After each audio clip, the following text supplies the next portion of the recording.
The NBA playoffs are here, and I'm getting my bets in on FanDuel. Talk to me, Chuck GPT. What do you know? All sorts of interesting stuff, even Charles Barkley's greatest fear. Hey, nobody needs to know that. New customers bet $5 to get $250 in bonus bets if you win. FanDuel, America's #1 sportsbook. 21 plus and present in Virginia. Must be first online real money wager. $5 deposit required. Bonus issued is non-withdrawable bonus bets that expires 7 days after receipt. Restrictions apply. See full terms at FanDuel.com/sportsbook. Gambling problem? Call 1-800-GAMBLER. 10 years from today, Lisa Schneider will trade in her office job to become the leader of a pack of dogs. As the owner of her own dog rescue, that is. A second act made possible by the reskilling courses Lisa's taking now with AARP to help make sure her income lives as long as she does. And she can finally run with the big dogs. And the small dogs, who just think they're big dogs. That's why the younger you are, the more you need AARP. Learn more at aarp.org/skills. The Portland Trailblazers ended the drama, ended the mystery before the season even ended itself on Sunday by announcing that Chauncey Billups has signed a multi-year extension with the team. Shocking some, but not all. Welcome to the Blazer Focus podcast. I'm Aaron Fentress of the Oregonian Oregon Live, joined by Craig Birnbach. Craig, I'm not going to lie to you, bro. Straight up. I'm so happy they got this done. I'm so happy. There's a lot of reporters talking about no coaching search. For me, I think it's the right decision. I didn't want to deal with the drama and just all the rigmarole that will come from not bringing him back. So I was happy this morning when I saw the release. Let's just dive right into this. You and I talked last week. We both agreed that it looked like this was going to happen after Cronin got his extension, because that was sort of the first shoe to drop. And on the show, I talked about how I was hearing some things that there could be some talks this week. There were definitely talks this week. They got it knocked out. I was told on Saturday, actually, that it looked like, off the record, something was probably going to get done. And sure enough, Sunday morning, it was done. What was your reaction to the news? And how do you feel about the decision to move forward with Cronin and Billups? So you didn't say it. I thought you were going to say it when you were like, I'm not going to lie, Craig. I thought you were going to say, but I was glad to be able to say, I told you so. I texted you like when you're like, can you pod today? I was like, are we just going to get on and say, we told you so? Like, are we done? No. I'm taking the high road. Yeah, I won't. I mean, told you so. Like, the writing was on the wall. It would have made no sense. Like we talked about over and over again. You can't, like, if you didn't fire them when they were awful, how are you going to fire them now, especially after you re-signed the GM that gave him the roster? Right. So my only thought was whether or not Chauncey's going to do it. You know, like, to me, I've been saying that for 2 years now. I've been saying it might not be the Blazers' decision. So I think it was smart to make sure that he was still happy. He was still satisfied. We don't know the numbers because that's their policy. My guess is they gave him a raise in 3 years at least, you know, whether there's options or not options. But yeah, I think that when you decided that Cronin was your guy, then why not decide that Billups is your guy? Like, why would you? They seem somewhat married, even though technically Cronin didn't hire him. They did implode the roster at the time. Like, they made these decisions to move forward with Billups. And There were so many opportunities to let him go, you know, and say, hey, you know, this isn't working. I get it. This wasn't what you planned on. He's a better coach today while we're talking, and there's no doubt about it, than he was when Cronin decided to keep him last year. You know what I mean? Like, so if you didn't let him go last year and you didn't let him go when you were, 13 and 28, of course you re-sign him. And I think Blazer fans should just be happy that they know. They don't have to agree. We know that there's a lot of disagreement when it comes to, and look, we both said there's no way to know if Chauncey's a great coach or not. What we've seen this year is that he's gotten a lot better. He could coach. His players buy in. He has respect around the league. He has built a culture that we at least know what he's about. He's about the defensive end, which is no shocker for considering what he was as a player and how he won a championship. So be happy that you have at least no longer to be like, what's going to happen as far as who's running the show. Joe Cronin and Chauncey Billups are running the show. Right. Under this ownership, or trust, or whatever the heck you want to call it. And I do think, I got a few responses on social media about what do we got to do to get this team sold? And I totally get that. I get that frustration. You do not want to be owned by a trust. Nobody should want to be owned by a trust. It's not good. And you shouldn't be be run by a person that had no desire to own an NBA team. Like, people could say Jody Allen is, involved. She's invested. She cares. And I have no reason to say that's not true. But what I can say is Jody Allen would not have bought an NBA basketball team if she were a multi-billionaire. Right. That's not her thing. So you want this team to be sold, and that will introduce a whole bunch of questions. But right now, Chauncey earned it. You gave him some things, some boxes to check. He checked them. Player development, check. Culture, check. Improved team play, check. So what are you going to do? What's next? I mean, and just picking up the option would have been ridiculously disrespectful and not what you do in the NBA. Exactly. If they were going to go the option route, you picked that up last year. So now he comes into this season with 2 years, right? And then he has 1 year next year, right? But they didn't even do that. Like, they could have done that, and we're going to give you 2. So they put it out there. Okay, this is a potential one and done situation for the rest of your duration here. You have to prove something. And they both, I had conversations with both of them before the season, and they both said, there's, they have to show some improvement, even though they figure they're not going to be contenders for a playoff berth. That's a tough needle to thread, but they threaded it. And they threaded it because Cronin goes to Chauncey. Our backs are against the wall. Let's figure this out. Chauncey makes some changes. Boom, they win 10 of 11. It literally was just like that. And so, you have no choice but to bring him back at that point, and you should want to. And it's such a no-brainer. The only reason why I think we're even talking about it like it's not a no-brainer is because there's so many people who've been so down on him. But a lot of people who are down on him were just being unfair because they were mad because the team was losing. And they got to blame somebody. Yep.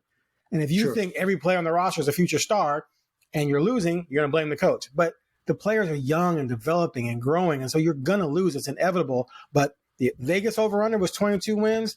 They won 36. That's a huge jump. And you don't usually see that. And so that's a sign that things are going in the right direction. So I'm glad they got it done. One thing I asked today is that we look around the NBA, right? And we see, Malone just got fired. We see teams fire coaches who just won championships or were named coach of the year. It's just insane what happens with coaches in the NBA. And a lot of it's personality driven, right? Because we all know at the end of the day who runs the show. The players are going to win or lose. The coaches are going to help guide. If you have a team that has 50-win talent, a really good coach can get you to 55 wins and then give you a better chance to beat another 55-win team in a playoff series, maybe, right? Mm-hmm. But as far as whether or not you're 30 wins or 50 wins, that's 100% the players. So that's why we see all these coaches get blown out all the time, because the coaches are perceived to be pretty interchangeable because it's all a matter of what stars you have, which we saw just in Boston. We saw that in Milwaukee. We've seen it in other places. So anyway, but I asked, about them going through what the last 4 years has been like for those two guys.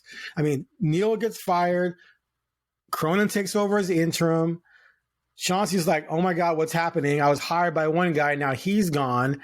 This other guy's taking over. Bert and Jody are sitting there, and Dame's hurt. CJ's hurt. Now we traded CJ and Norman Powell. And so we go into the next year, see what happens. More injuries, more problems, win the lottery again. And then last year, all these injuries. And now this year, you're a lame duck coach.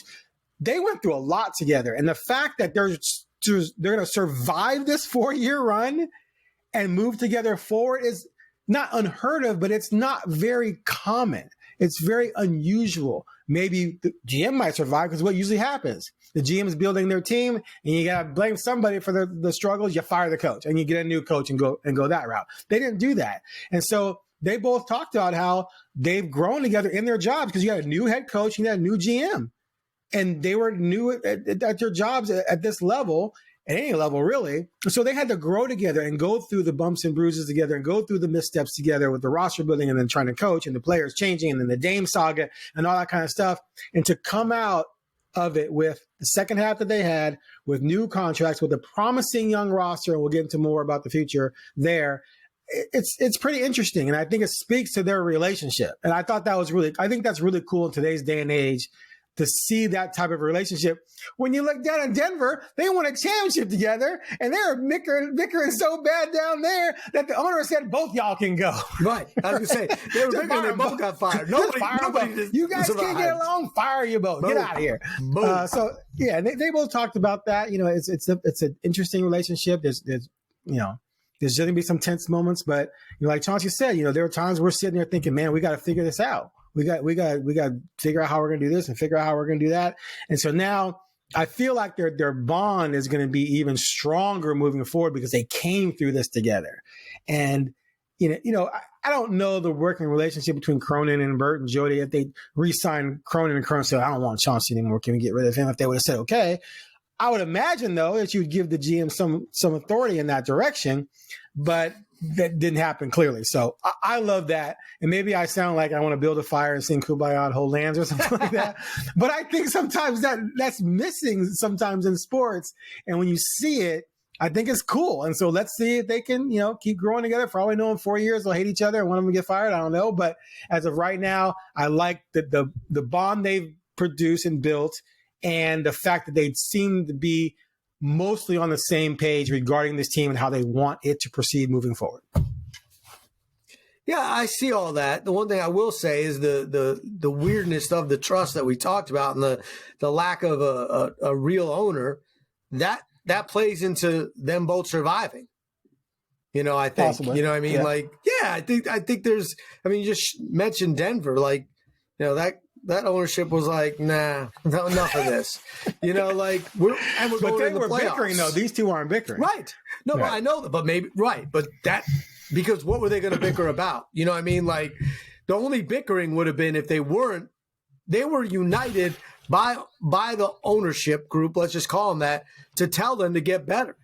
Right. In that stretch together, not like Joe didn't go and say, hey, you're going to get fired if you don't win. It was a we, I think. Our backs are against the wall.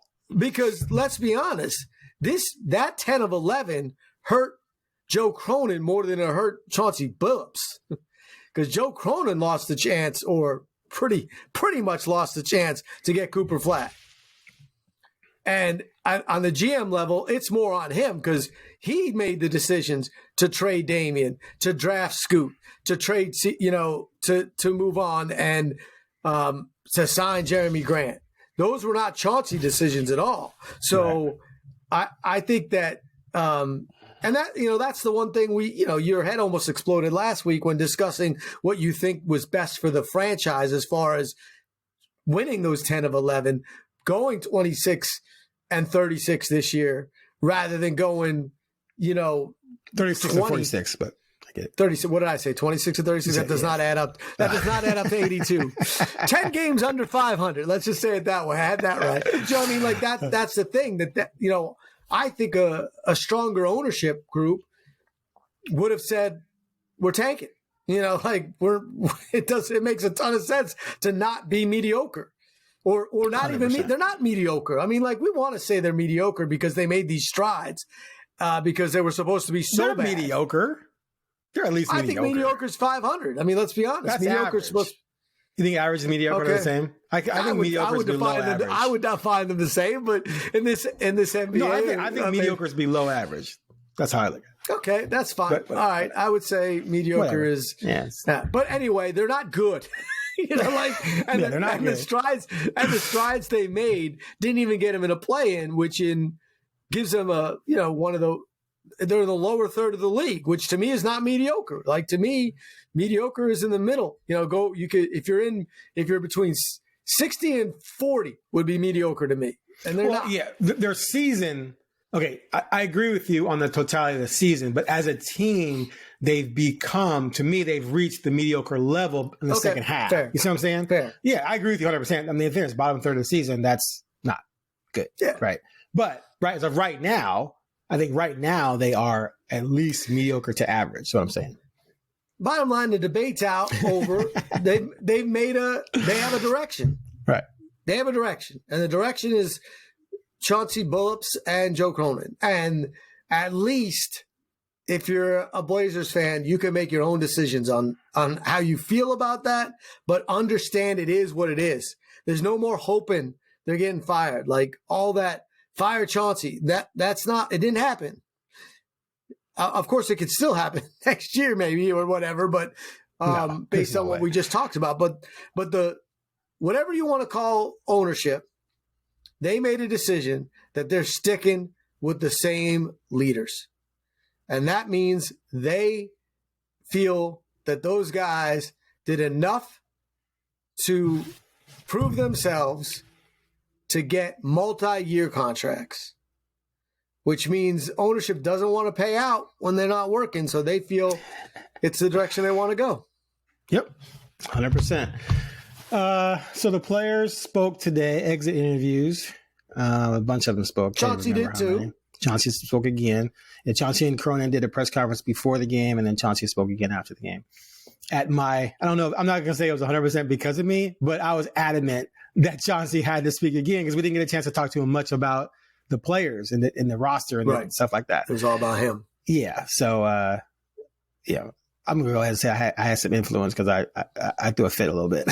I wanted Joe back too. But that didn't happen.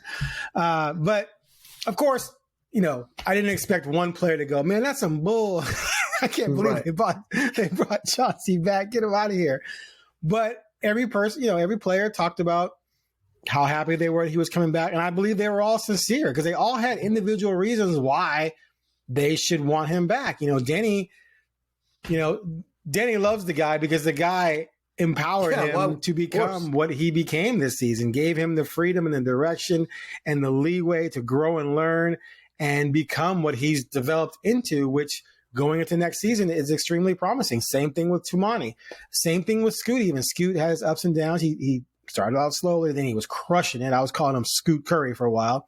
Then he dipped back down a bit, but Scoot said how much of a blessing it is to, have a coach like Chauncey who played point guard in the NBA and who was pouring into him the way he is. I asked Shaden about, he was kind of hard on you. Did you appreciate that? And he said, yes. Shaden famously got benched, which sometimes can be embarrassing for a player, but he took it like a dog and went out there and played harder. And Chauncey praised him for that. And so he was happy he was coming back on through the roster. So, and that's, that to me is extremely important with a young team. And I asked, I can't remember which person I asked about. I think it was Scoot about, you go through, it was Tumani. You go through all this growth with a guy, right?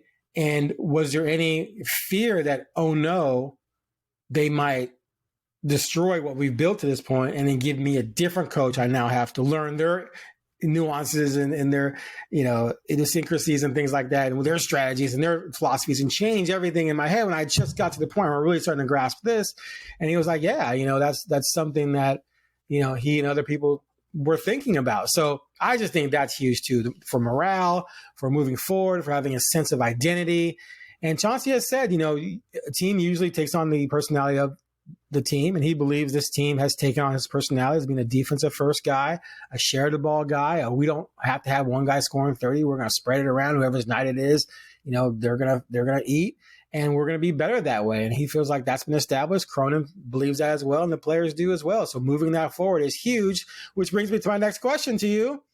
Where do they go from here, man? Because, hey, the floor has been raised now. And Joe was asked, you think of playoffs next year? And he said, we got to see how the offseason goes before we truly set expectations. But they didn't like how the season ended. They didn't like that the season was over. They want to keep playing, and that the goal next year is to do but to do what they can do to try and definitely get into the postseason. For me, I think the play-in is not a given, but I think it's going to be a really strong shot they make the play-in. The question is, can they make the playoffs? What say you? Well, I still have no clue where they're going next year. I mean, I just don't. I mean, we finished off the finals, baby. But what is, you say the offseason? I mean, so listening to the players speak, Jeremy Grant was the one guy that was like, yeah, this year was bad, and I don't know what's going to happen next year. Simons was a little bit on the fence. Because he has 1 year. He has 1 year left on his deal. Simons does, and he knows that Scoot is on the team, right? And heck, right now, when you look at all this pre-draft stuff, where the Blazers are picking, there's a lot of experts thinking they're picking another point guard. Which is crazy. But when you look at the draft, that's where it's strongest. Beyond the top, 5 or so, right? And that just goes to show. That'd be hilarious. You cannot. But also, why wouldn't they? Don't have it. They don't have their best.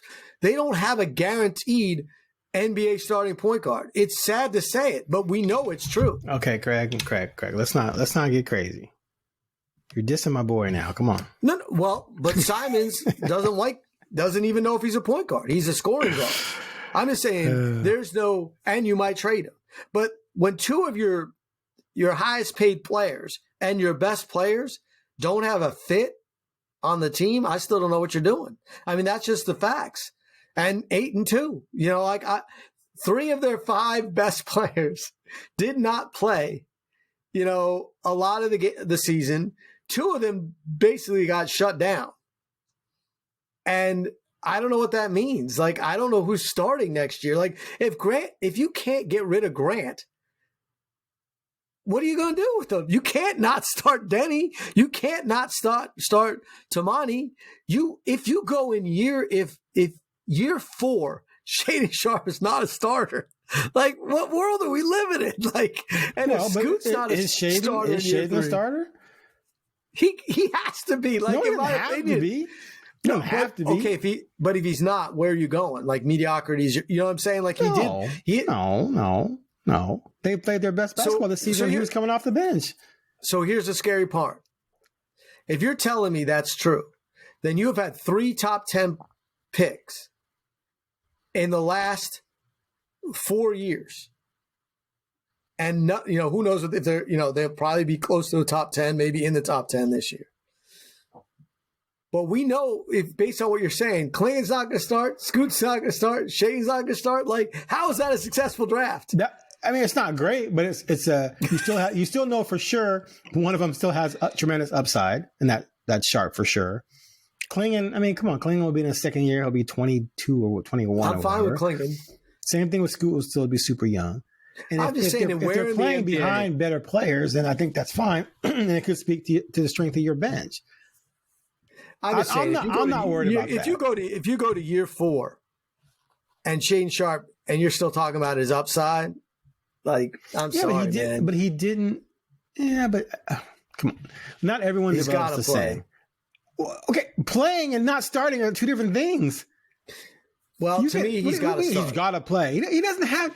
Dude, why are people so fixated with starting? When I say start, the reason why is because if you put the roster out the way we just explained it, there aren't 30 minutes for him. Yeah, of course there are.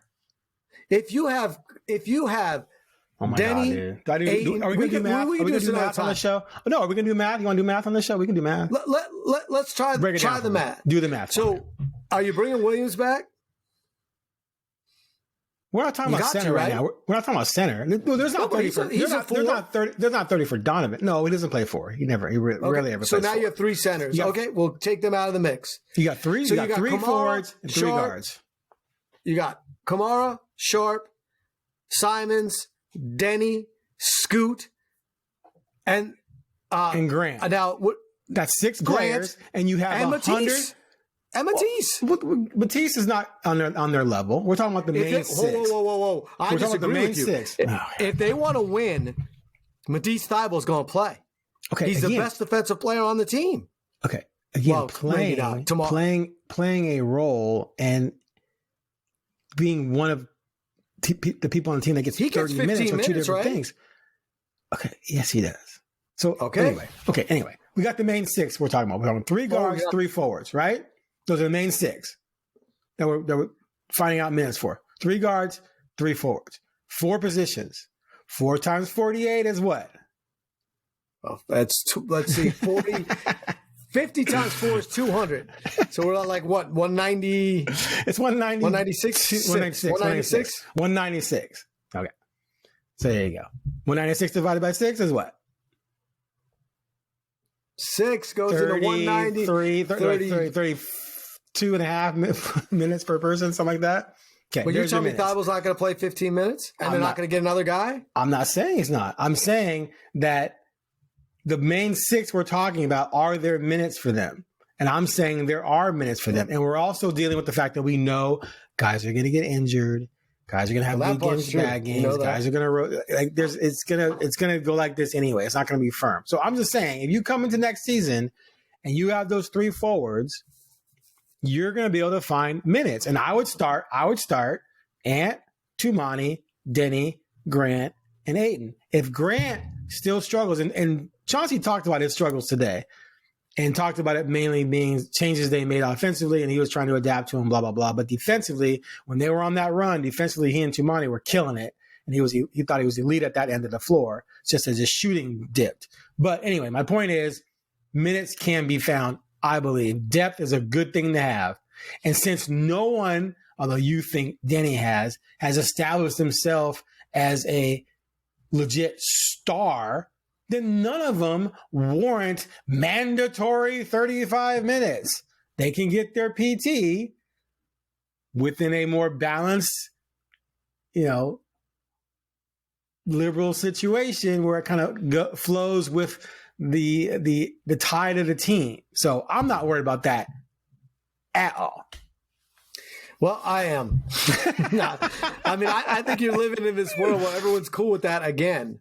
I mean, if you're scooting Shaden, you're still not starting. Then Shaden needs to go shoot 38% from 3. He said himself he needs to work on his 3-point shooting. He shot 31%. Yes. How are you going to be a 2-guard in the NBA talking about, I should be starting and shooting 31%? And you're not a better defender than Tumani. So Tumani's a better defender and shoots a 3 better than you, but you're a more creative scorer, but you can't play defense and can't shoot a 3 as well. You can't run around crying about minutes. How can you be Scoot and complain about minutes when you're not better than Ant? How can you be Grant or complaining when you're not as better than Denny and valuable as Kamara right now? So everyone just needs to, if they're going to cry, they need to shut the hell up and perform to earn the minutes. Because if you perform at an elite level, guess what? You're going to stay on the floor for 35 minutes. If you don't, you're going to play 26. And you can't cry if you're playing 26 if you're not balling out, especially when the development stuff is dead.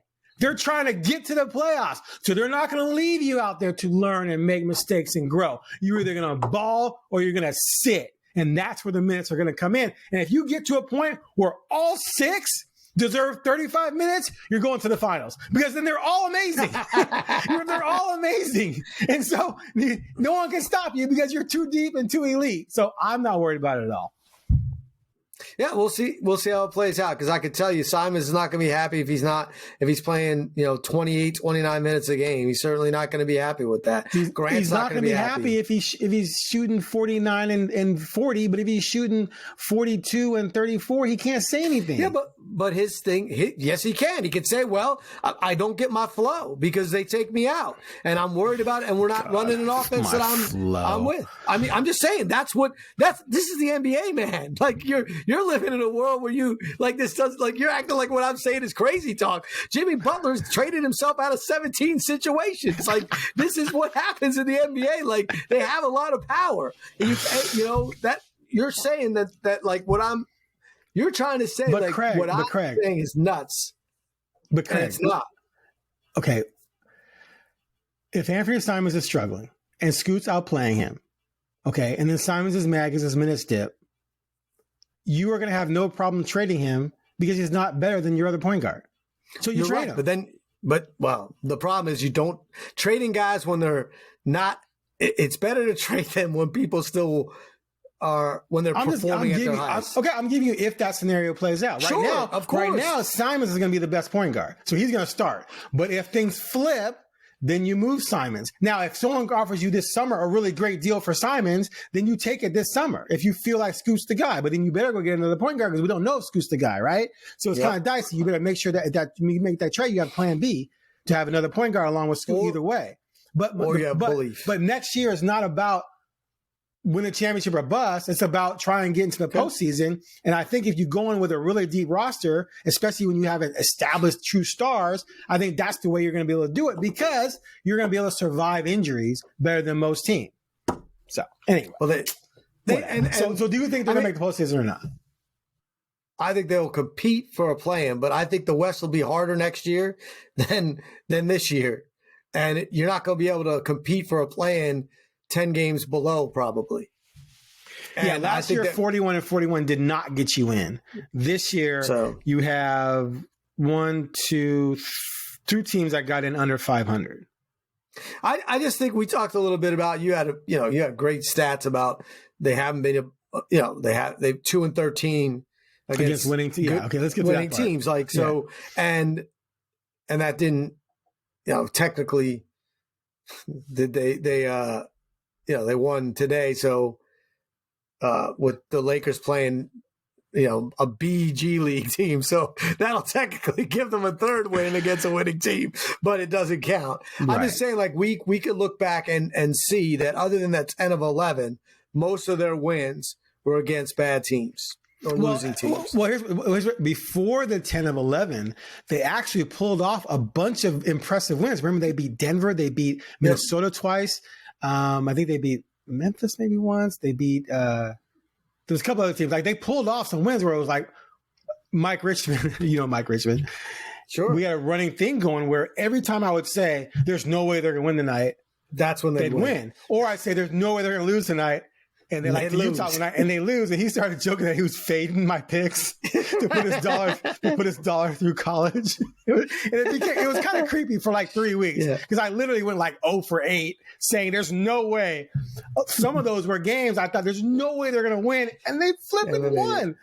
But in the second half, they struggled against good teams, and most of the wins were not only against bad teams, but bad teams who were tanking. Trying to lose on top of everything else, right? So that is the red flag. Now, okay, so the 3 teams that finished behind them, Utah, Pelicans, Spurs. All things considered, Spurs and Pelicans are better when healthy. Yeah, absolutely. Now, when healthy. You're taking the Pelicans over the Blazers in a series when healthy. You're taking the Spurs with De'Aaron Fox and Wemby in a series when healthy. The Jazz are the only team. So they not only have to climb up, they have to deal with the fact that 2 teams behind them just had horrific injury-riddled seasons. And they're coming, likely behind you to chase you. The Kings are going to be solid. Grizzlies, clearly. Warriors still be good. Timberwolves. I mean, it's deep. So the Suns are a mess. So gosh knows what's going to happen with them. But if they do keep that same roster, odds of them going 36-46 again are it might happen again because all those teams. But they still have Kevin. They still have 3 guys. They might not have Durant though. They might have to trade. Of course, they might not have any of them. Let's be honest. We have no idea what's going to happen there. And something else might happen where another team just says the heck of it. But, the Kings are building a young roster. They should be better. They shouldn't be worse. And, the Grizzlies should be better. The Warriors. The Kings might lose Sabonis, though. Sabonis is already running. And Levine and DeRozan aren't exactly young. They're not. No. They're not. And they're – DeRozan and Levine's knees are older than the average, whatever age he is. His knees are 5 years older. So, but it's just really hard. And like you said, there's no way the Spurs would have if Wemby didn't get hurt after that trade, they were going to try to make the playoffs and they were going to make the play-in. Oh probably. Yeah, you know what I mean. So then they decided to tank, and the Pelicans. they just couldn't. They couldn't put 5 guys on the court at once. Now, they might never be able to do it again. Right. Zion might never play. It's crazy. And CJ is now, not young. And he went from a guy that almost, that had 6-7 years where he never got hurt except for like a punctured lung, and to a guy that now just can't stay healthy. So, but no, I think it's going to be hard. I think they could win more games next year and not make the play-in. But, to me, the play-in is kind of crap. It's not – it's a step. Not real. It's not real play-out, right. It's not real playoffs. I mean, Right, it's freebies. Like, let's do this so that guys like us and fans out there are like excited, and they look at somehow Blazer fans are looking at a 36-46 season as a success, and the players are talking about how they enjoyed playing meaningful games. You know, like, what? And I get it because it's true. Like, they had a chance to get in the play-in, which of course is like, you get in there for what purpose, right? To get shellacked, probably, you know? And I mean, now there's some teams that feel like the Warriors got in the play-in and they're not feeling like they're going to get shellacked. And why would they? They have maybe the greatest shooter of all time, and they have multiple All-Stars on the team, and they were 14 games over 500. Exactly. You know, they were good. They were 2 games away from winning 50, which is in the NBA standard is that's contender level. Like, that's just the way the NBA. I mean, sure, you have 3 teams this year that won over 60, which is elite. Yeah, but when you went over 50 is a number. Like 10 wins was in the NFL at 10-6, right?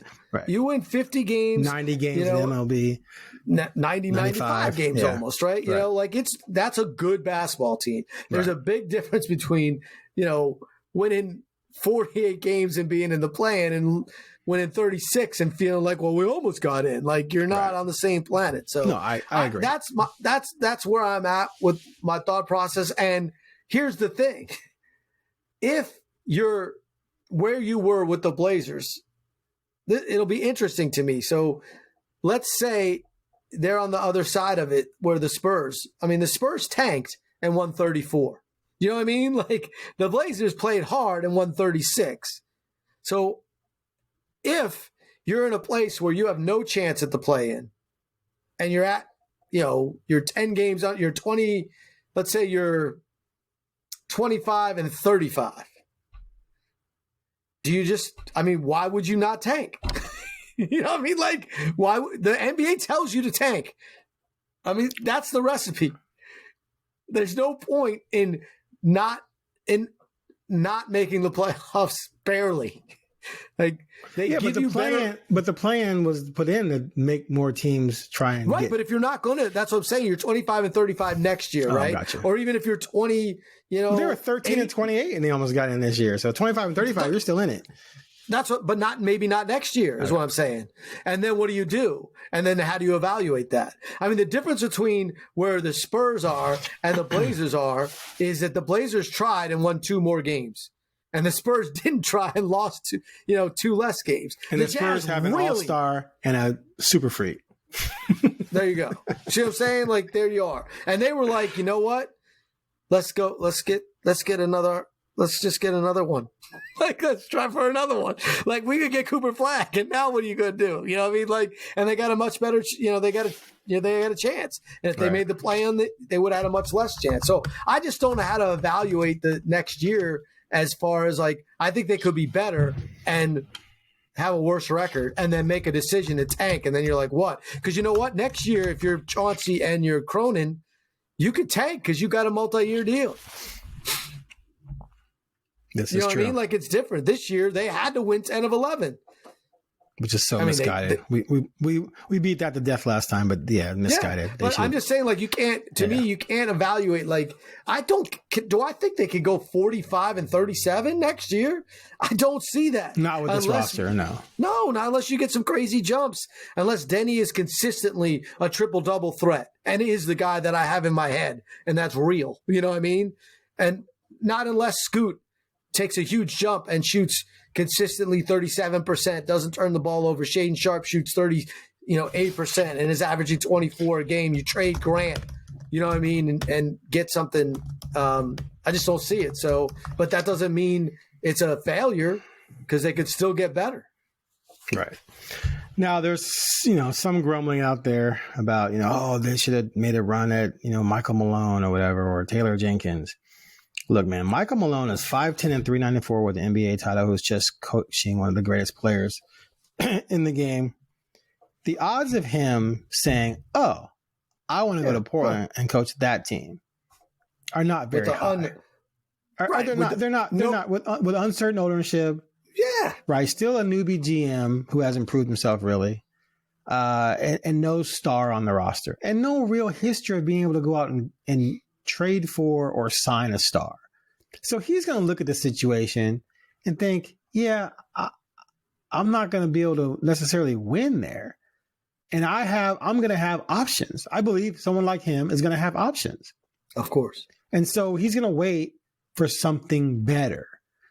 Taylor Jenkins, I don't know if he would have as many options or not, but again, he's had some success. And, if you go to a place... Is Taylor Jenkins better than Chauncey Billups? I don't know. Yeah, we don't know at all. Exactly. I mean, I know that I know Malone, if you were telling me coaching... Yeah, if I'm in the playoffs right now with 2 equal rosters, I'm probably going to pick Malone. Yeah, because of what you've seen. But yes, we're judging and that. His dad is Brendan Malone. Like, I have a lot of respect and faith in the Malone family. You know what I mean? And that's fine. That guy's a career coach. He did not play, obviously, in the NBA like Chauncey. And in the end, Chauncey might end up being better. But, I mean, that guy's been a coach since he was 2. I hear you. Pat Riley was at the helm. You know what I mean? Like, that's I have trust in that. And that's fine. I have no problem with that. But we both know that if Chauncey's coaching Denver and Malone's coaching Portland, Denver in 4, maybe 5. Not 5. Of course, right. I'll go 5. Okay. So that's my point.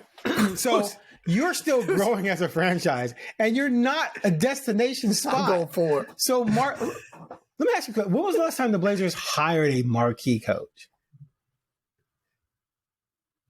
Have they ever hired what you would call a marquee coach? Well, I think that Nate McMillan was a high level, hire. Was he? Like, what had he done before he came to Portland? He was a high level name. I guess, PJ Carlesimo, he was a big deal. You know what I mean? Like, he didn't, I think that PJ Carlesimo was. I think Paul Allen tried to hire whoever. I think Maurice Cheeks, was, Nate was 212. Nate was 212 and 183 in Seattle when he came to Portland. So he was. I'm just saying, like, he was well-known commodity. And he had made the playoffs. So he had a nice track record. Not great, but nice. I wouldn't call that marquee. It's like he won a championship, right? Maurice Cheeks, had he even been a head coach before? I don't think he had. Right? Was it Portland's first job? Was that his first gig? His first job, head coach, was with Portland. Okay. You said PJ. I'm just saying, like, he was did PJ come from college? Yeah, he was Seton Hall. Seton Hall, and he was the man. You know what I mean? He was the. He didn't win it, but he got to the finals. Yeah. Okay, and so he was a college Dan Hurley hype, of the time. Right, a college hype guy. There's a hire right there, and he was here for 3 years. So it's not like they've gone out before and been able to attract that guy. Is what I'm saying. And so the odds of them doing that. I would say that attracting PJ Carlesimo, and obviously Paul Allen was there with money and a roster and promises. And I also think Nate McMillan, stealing him from Seattle was a big deal. In the sense that it's not like a Seattle guy. Again, we're not talking about someone who's destined for the Hall of Fame and has a championship. Yeah, but there aren't a lot of guys like that get hired again. You know what I mean? Like that. Okay. That many look. The Knicks hired Phil Jackson and Pat Riley like back in the day. There you Phil go. Jackson was his ass. That's 2. Actually, we hired Larry Brown. People forget because he sneezed. There you and go. They That's fired 3. Him. Yeah, right. I'm out. I'm out. I've made a terrible example. Horrible. They stole the guy from the Suns whom the Bulls wanted. Oh my God, the fast break king guy didn't really work in New York very well. Nobody worked in New York. And he applied. D'Antoni. Oh yeah. Yeah, see, you guys hired him. That wasn't a disaster. We had one good year with him. You tried to say that's 4 Knicks hires that were marquee. Yeah, no, it's a terrible example. Yeah, horrible example. Anyway, you get my point. Now, again, you have to be fair to coaches, and they have to have the horses, man. They just have to. Of course. And Chauncey, to me, if you told me everything that was going to happen with the Blazers when Chauncey took over, this is about the record I would expect. I don't think it's below expectation. All right, real quick. I think the Blazers, like I've said forever, I think the Blazers should be lucky that Chauncey didn't want out.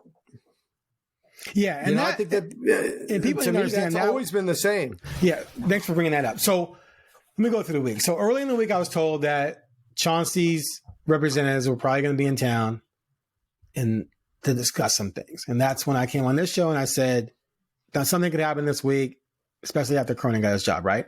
Then at the game Friday, the Warriors game, I spoke to someone and asked them, someone in the organization, and asked them what do you think is going to happen. They said they honestly didn't know, but they definitely believe that management wanted him back, but it's a two-way street. There you go. Right? And he has to want to come back. And I said, well, in my conversations with Chauncey for the story I did several weeks ago, he said flat out that, he wanted to see this through. Like he definitely wants to, he's poured a lot of work and effort into this team. And so to just be separated from it, it's just, from his standpoint, I think would be sad unless he got a chance to go to Phoenix. But at the same time, Phoenix is kind of a mess, right? So do you really want to go to that? So there was that part of it where he, may have another job offer or be more than willing to sit out a year. But at the end of the day, he wanted to be back and they wanted him back. The price just had to be right, which was another talking point that came up.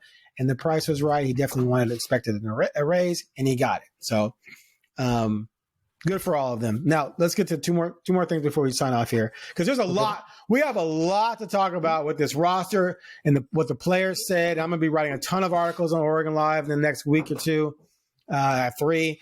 And so we're going to come on here. We're going to talk about those things and break it down by position and get deep into the weeds on each position, et cetera, et cetera. But real quick, lottery odds. The Blazers, by beating the Lakers today and the Suns losing to the Kings, finished tied for 9th worst record, which means they share the percentage points, which is 4.5 for 9th and 3 for 10th. They're going to have a coin toss. One will get 3.8, one will get 3.7. As far as jumping into the top 20, it's 20 and 13, I think. They'll split that. Each gets 17.5 or 17 or whatever, something like that. That'll be decided later. So had they lost to the Lakers today, it'd be top 10, not top 20. Sorry, top 20. Yeah, top 10, sorry. Had they lost to the Lakers today, they would have a 4.5 and a 20. Instead, it's going to be cut down to about 3.8 or whatever and 17%. And I did the lottery simulator 16 times today. They leaped to number 1 once. They went to 2. They went to 4. And the rest, they stayed between 9 and 12. So take that for what it's worth. All right. And Factor Fentress. You ready? Yep. Kidding. All right. The Blazers got to make some moves, bro. Like, as much as I sat here and just argued about the minutes are there and everything like that. And this is why you love, and this is Craig, this is why you love me, and this is why you get me. You get me. Because you can put me on any. I think I said to argue with you. I actually believe him. You can put me on what you were saying is right. Any side of the fence, and I can argue that side of the fence. I pride myself in that. I remember I told King Go that once. He goes, "Oh, so you mean you are full of shit?" I was like, "What? No, that's not what I meant at all." Anyway. While I do believe they can find the minutes, I do believe that. While I do believe the depth and everything like that will work out fine, that the players will figure it out themselves as they develop and grow and who play. At the end of the day, they need a dude. And if they can go out this summer and pull off something, take the contracts of Grant and Williams and those future Bucks picks and your future picks and maybe this year's pick and go out and find at least one more adult. By adult, I mean someone 28, 29 who's a baller, approved. That doesn't have to be an all-star, but just a baller. And then see if you can find some kind of at least CJ level player, a veteran, borderline star, borderline all-star. If you do that, I think they have a great shot at making the playoffs. If not, I think they're going to be struggling to try and get into the play-in. I think if they stay healthy, they get in because there's going to be other teams that are getting healthy in fall, just like we just talked about the Spurs and the Pelicans this year. That could happen with 2 other teams, right? As long as it doesn't happen to you, I think they're going to be in the play-in next year. The playoffs, different story. I just don't. There's no way they're going to finish in top 6. Could they win the play-in if everything goes right? I don't know. If they finish 41-41 and get in the playoffs and play a 48-win team, are they going to beat that team? I'm not sure I'm buying it unless they have that dude. Now, Chauncey said people talk about going to get a star, but sometimes you got to grow that star. You got to raise that star, like Denver did with Jokic, like Milwaukee did with Giannis. What was the other example he brought up, which was a good example? I can't remember off the top of my head right now. But anyway, sometimes that does happen, and maybe that's happening here. I just don't see it for next year. I don't see Denny being that guy next year. I don't see Shaden being that guy or Ant being that guy. Maybe 2 or 3 years down the road, but not next year. But if they want to be serious, they got to go get that dude. So my fact or Fentress is fact. If they stand pat, play-in's a possibility, but not guaranteed. Also, fact, if they can go out and add 2 more dudes, they'll be in the playoffs. Yeah, I mean, that's what I just said. I don't know. Like, you just want me to agree with what I had said before? Like, yeah, absolutely. If they add 2 more players that are better than what they have now, they're going to be a good team. I mean, yeah. Why do you have to say it like that? See, when I say it, it's like, this is a big deal. Listen to the point I'm making. You're like, oh, yeah. You spent 25 minutes telling me I was a crazy person. 2 plus 2 is 4, Fentress. Good job. Wow. You passed basic math there, kiddo. You want to go put it on the board? Yeah. That's people sometimes will be like, probably be like, why does Fentress have Craig Birnbach do this? This is why. This is why. Because I'm one of a few people that'll be like, yeah, what you just said, you just argued against this. You made me look like... I didn't exactly argue against it. You kind of did. No, you kind of didn't. You're like, there's plenty of minutes, and if you have this team, they're going to make it. They're going to be awesome, and they're going to win a championship. But I said the play-in, though. But I do agree. No. You said if they're all good enough to make 36 to play 36 they all minutes, won 35 minutes, like win the championship. Yeah, that means they're all star caliber. Anyway. Yeah, well, not if you're not good. Yeah, of course. I mean, my thing is I don't know how you do that. And Joe Cronin has. They have stuff. They got picks. They got the Milwaukee stuff. They got contracts. Let's go. Look at all the movement we saw this past year. Look at all the star players that changed. Try and get in the mix for one of those. That's what I'm saying. Someone's moving. Jump in there. Jump in there. Hey, we got this, and that. I'm with you. I'm 100% with you. My thing is, if you did all that, if you traded, you dumped out because you were sick of winning 50 games every year and not being a title contender and only making 1 Western Conference Finals, and Damian Lillard wasn't going to take you to the promised land even with pieces. That's what you said. So you got to, because if not, I mean, we did the math before. Like this team with Damian Lillard, if you don't trade, you could have still had, still gotten Denny. You still, could have gotten Tamani. Like this team could be a really good team with Damian Lillard.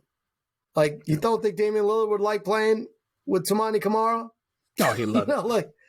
He would love it. He's like, oh, that dude just sits in the corner, plays defense, so I don't have Protects to. Me. God knows, right? Yeah. And he's tough as nails. And when I blow it, he picks up. And, down the stretch, I don't have to guard the best play. Like, I don't have to guard the point guard if I don't want to. You don't think he'd like to have that? You don't think he'd like to have, Denny, the guy he never had, which is a little help at who's big? Of course. So, you've got to do something. You can't come back with this roster, despite what Aaron Fentress argued about plenty of minutes. You can't. You have to show the players that you've picked them, and they have to prove you right. And you have to go get players that are better. You have to get players that are better. And I don't care. Like, yes, I would have no problem telling Shaden Sharp, if you can't play, good enough, if you can't outplay Devin Booker, then you don't play. But like, I have no problem telling Scoot, say similar, like, pick a young guy. If you're not better than SGA, you're not going to play. But like, I do have a problem.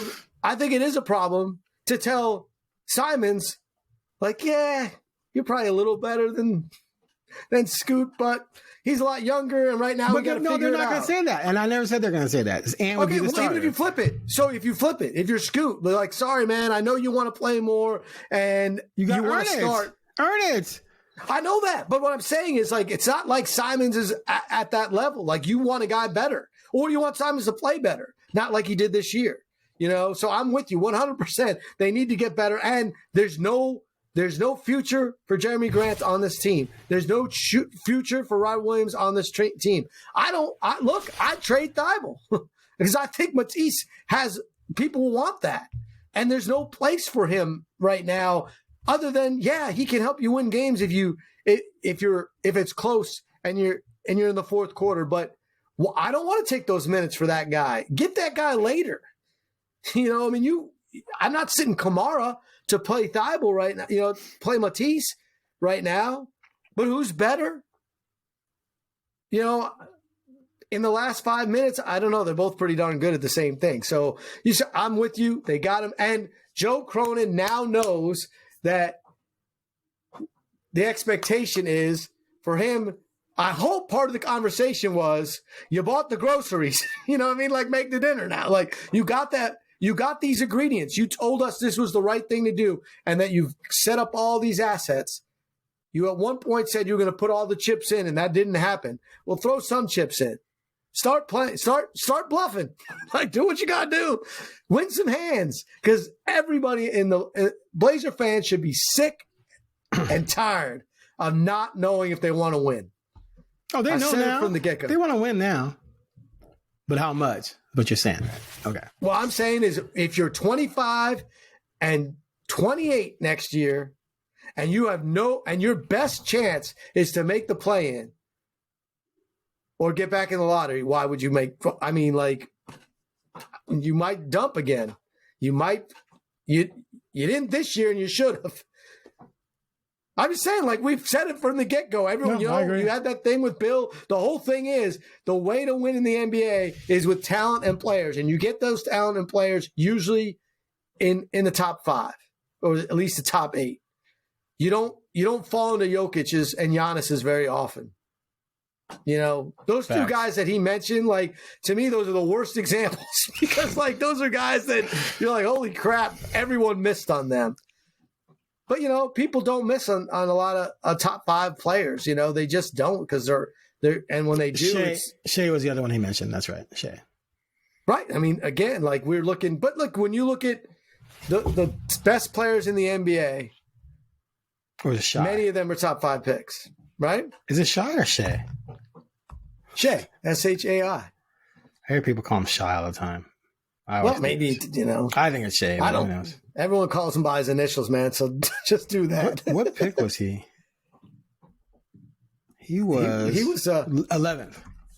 Yeah. So yeah, that's crazy. Think about that. 3 of the top players in the league, 11th, 15th, and second round. It's amazing. Yeah, but I mean, like 11th isn't that bad. That's 11th picks are usually not superstars. Well, you bet they get them now. You got a very good chance at the 11th pick. God, he's shooting 52%. Oh, it's ridiculous. Anyway, all right, we will come back soon with more in-depth arguing by position. I will come up with another fact of Fentress in which I contradict whatever I said a half hour prior on the next episode of the Blazer Focus Podcast. Chauncey is staying. Let's move this thing forward, baby.